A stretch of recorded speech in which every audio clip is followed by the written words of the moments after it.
fan who loves college basketball, this video's for you. Let's get into it. First up, we have the NCAA Division I, also known as D1. Division I basketball is the highest level of college basketball with more than 350 schools around the country. This is where the best players showcase their elite skills and chase their dreams of going pro. It's super competitive at the Division I level, and players work extremely hard so they can win a college basketball championship and to make money off of NIL deals. Now let's talk about the scholarships and commitment at this level. Division I programs give out athletic scholarships so players can focus on basketball and school. Each program can have up to 13 players on a full ride athletic scholarship, which means there are more than 4,500 players on scholarship at this level. And if you work hard, you can be one of those players. Playing D1 is like working a full-time job. Players have to go to intense practices, lift weights, watch film, travel, playing games, and a lot more stuff. And even though school is important, basketball sometimes takes the center stage at this level, especially during big events like March Madness. Now let's talk about the facilities and gear at this level. D1 schools have amazing facilities, fancy locker rooms, cool weight rooms, and advanced recovery equipment like cryotherapy chambers. Schools are sponsored by Nike, Adidas, or Under Armour. And depending on how big the school is, players get to wear high quality jerseys made just for them. And out of all the different college basketball levels, D1 athletes get the best and latest gear so they can look and feel good on and off the court. Especially top tier schools like Kansas, Texas, and Kentucky, they all get a lot of gear. All the stuff you see them wearing on the court, I'm 99% sure they got it for free. Now let's talk about the different tiers of Division I basketball.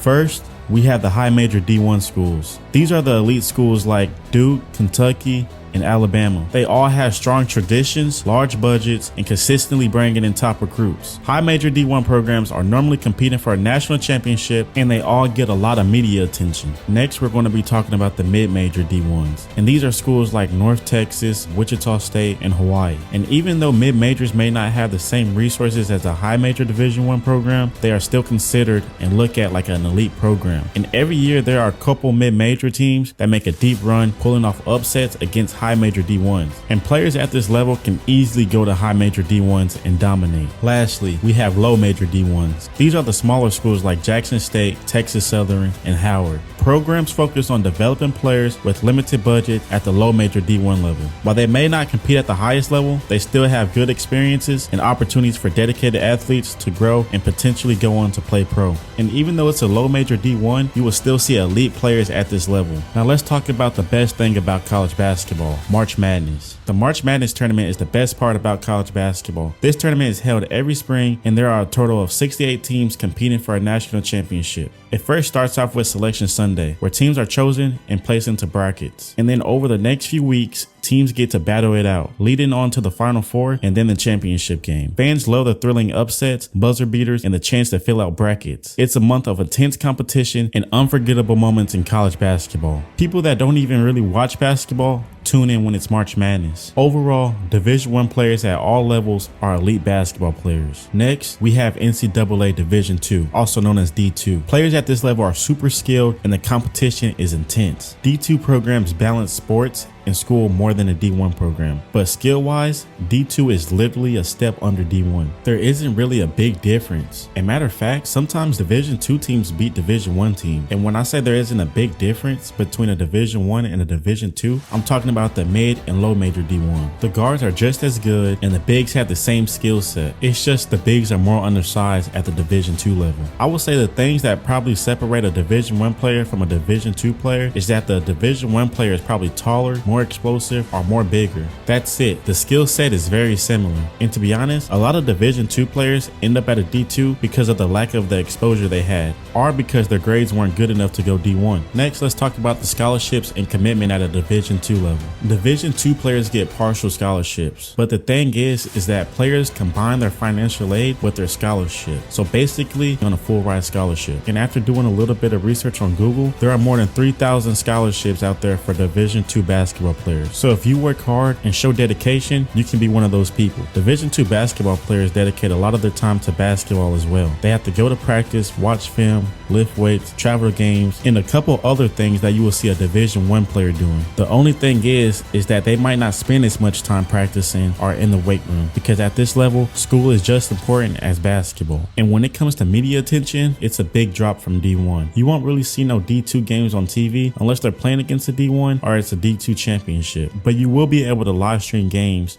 on your smart device. You should check out some D2 games and see how competitive they are, especially around the championship time. Next, we're going to talk about the facilities and gear that D2 players get. When it comes to jerseys, D2 players wear good quality jerseys, but they don't get the custom features like the D1 players. They still receive the latest shoes and gear, but they just don't get as much as D1 players. Programs are also sponsored by either Nike, Adidas, or Under Armour. Most D2 programs have decent facilities, but there are some D2 programs out there that have better facilities than the D1 program. But most of the time, D2 facilities are much smaller than D1 facilities. And at a D2 school, you won't see all the advanced technology that you will see at a D1 school. Lastly, even though that Division II programs have a competitive schedule, they normally play fewer games than a D1 program. Overall, if you want to balance school with basketball more evenly, Division II is a perfect fit for you. Now let's talk about the NCAA Division III, also known as D3. The main focus at this level is actually being a student athlete. Players that play at this level play for the love of the game and to build a brotherhood with their teammates. The skill level is still much higher than high school basketball, but the main focus is on the education and personal growth. Division III players do not receive athletic scholarships. Instead, student athletes receive financial aid based on their needs and academic achievements. And since players don't get athletic scholarships, they don't spend too much time focusing on basketball, which gives them more time to focus on school and their campus life. And while the competition is still good at this level, it's nowhere near the intensity of a Division I or a Division II school. Next, let's talk about the facilities and gear at a Division III. Most Division III schools have basic gyms, basic lockers, and basic weight rooms. Their budget isn't as high as a D1 or a D2 school. While the quality can vary, many programs offer decent gear and shoes from well-known brands like Nike, Under Armour, and Adidas. The main thing at this level is making sure that players have what they need without breaking the bank. Also, most D3 players buy their own basketball shoes, but there are some D3 programs out there that might provide basketball shoes for their players. It really just depends. At the Division III level, they also have a national championship, which focuses on the experience and the growth of players. And you probably won't ever see a D3 game on TV unless it's the D3 national championship game. D3 basketball offers opportunities for development while focusing on school, making it perfect for those who want to compete without worrying about the pressure of athletic scholarships. And the seasons are more shorter than a D1 and a D2 school, and that's because they don't want to take too much time away from school. Overall, there are some very good basketball players at this level, and some either transfer to go play at a higher level, or some even go on to play pro. Moving on to the NAIA, this organization has about 250 schools, and it provides a different path for student athletes. The NAIA is for athletes who want to play sports at a high level while focusing on school. The NAIA also offers a competitive environment, kind of the same as like a Division II level. This level is very competitive, and you can find some elite players that go on to play pro after college. A lot of players also try to transfer to a bigger and better school after dominating at this level. The NAIA is also known for its flexibility regarding eligibility and recruitment. One of the biggest differences between the NAIA and the NCAA is that the NAIA coaches are able to talk to recruits whenever they want. Now let's talk about the scholarships and commitment at an NAIA. NAIA schools give out athletic scholarships that are similar to the NCAA Division II. And a lot of schools make sure players balance sports and school. Now let's talk about the facilities and the gear at a NAIA. NAIA facilities vary depending on the school. Some schools have amazing facilities, while others have basic facilities. Some programs put a lot of money into their facilities to bring in good players, while other programs would rather put their money somewhere else. Which means some programs might have nice weight rooms and nice locker rooms, and other programs have basic weight rooms and basic locker rooms. At this level, teams wear a mix of custom and standard jerseys. It really just depends on their sponsorship. Players also buy their own shoes at this level, just like the D3. Some NAIA programs buy shoes for their players, but most of the time, you will see different shoes out there on the court. Overall, NAIA is similar to the NCAA Division II. You will find great players at this level, and this level provides great chances for student athletes who want to excel in both sports and academics. Now let's discuss the NJCAA, also known as JUCO. JUCO stands for junior college,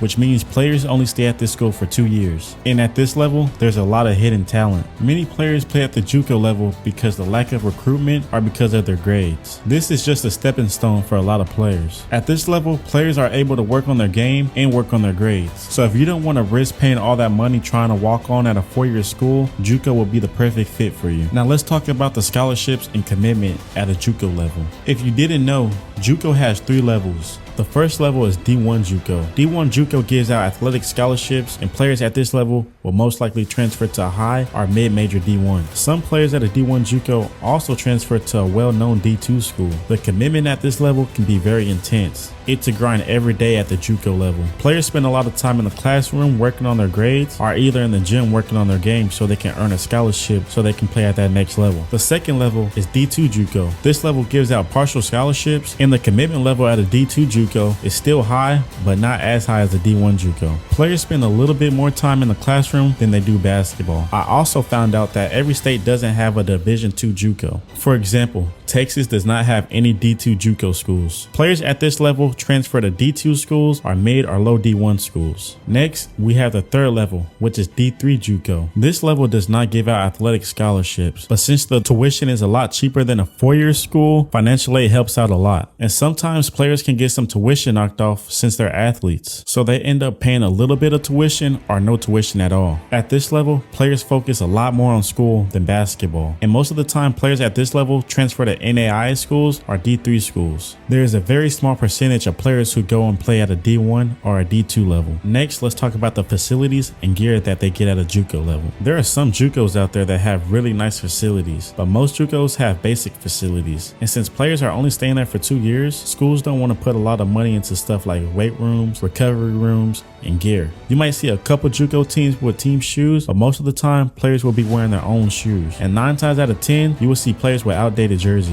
JUCO players don't get a lot of gear. They might get a couple shirts and that's it. And that's because, like what I said earlier, players are only staying there for 2 years max. JUCO also has a national championship tournament, but the media is very, very small. I'm not gonna lie, you gotta be a dog to be able to survive JUCO. But it's worth it for the players that stick it out, because they get to travel to 4-year schools and get the real college experience. And even though players don't like to go JUCO, there's more than 5,000 athletic basketball scholarships out there. So just keep that in the back of your mind. Lastly, even though it's very rare that players get drafted out of the NBA from a JUCO, it has been done. Whether you're dreaming of playing in the NBA or you just want to play college basketball, there's a place for you. If you like this video, please make sure you like, comment, and subscribe, and let me know what y'all want me to do next. Okay.